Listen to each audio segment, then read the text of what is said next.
Hey, thanks for checking out my video recap from my Icon 2016 presentation. So my presentation, in case you missed it, was all about productivity, little things you can do to be more productive while using the Infusionsoft application. And the first trick that I shared was just some basic navigational tricks to get more out of Infusionsoft and to navigate around it a little more easily. Right? So the first thing I talked about was using the recent history drop-down menu. So no matter where you are in the application, with the exception of the campaign builder, you're going to have this recent history tab. And a lot of people just kind of ignore it or kind of forget about it. And it's actually really valuable because it does have, of course, recent contacts you may have interacted with, but it also has recent campaigns you may have been working on.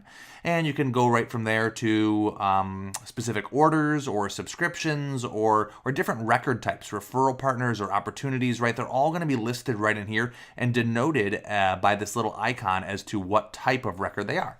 So if you find yourself going from a campaign to a contact and then back to an order and then you want to jump back into the campaign, it'll be right here on this recent history tab.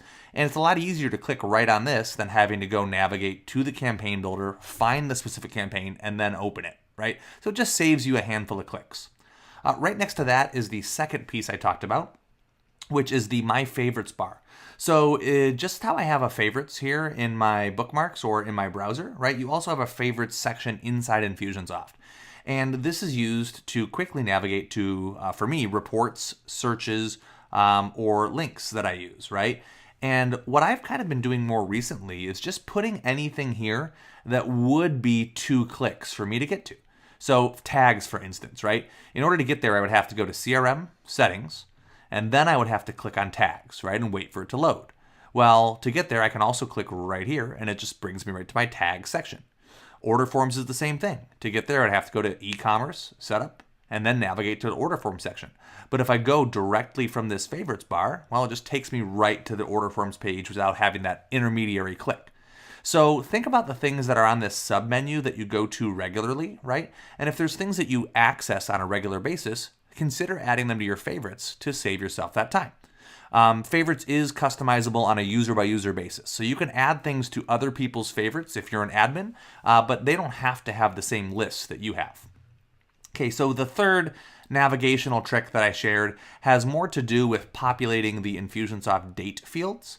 So let's say I wanted to find all of the contacts that were created last month, right? Well, there's no natural search for last month. I could do month to date, but nothing for last month. So what I would do is just select in here, it's February 25th currently. I would go back and say January 1st, and then here I would say January 31st, right? And that can take a few clicks, especially if you're dialing back several months or you need an obscure or strange interval. So let's go ahead and clear those back out, and I'll show you the trick.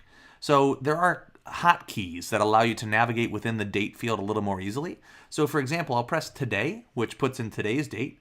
I'll press an H, which dials it back 1 month, and then I'll press a F, which puts it on the first day of the month. So for here, I'll press T, which is, again, today's date, H, which is back 1 month, and then L, which is the final day of that month, right? So that's another way of handling it. If you want to see the various short keys, just press the letter I, and it brings up this menu showing you all of the different short keys. You don't have to memorize them, but maybe just be familiar with the ones you use most frequently, because you'll find that between all of the different searches and reports, and updating opportunities or completing tasks, right?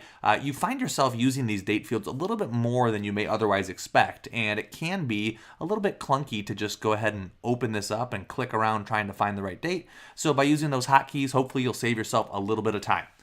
Well, that was it for the first tip that I shared. This was the more basic one that hopefully everyone gets something out of. I look forward to sharing the next tip with you in just a moment.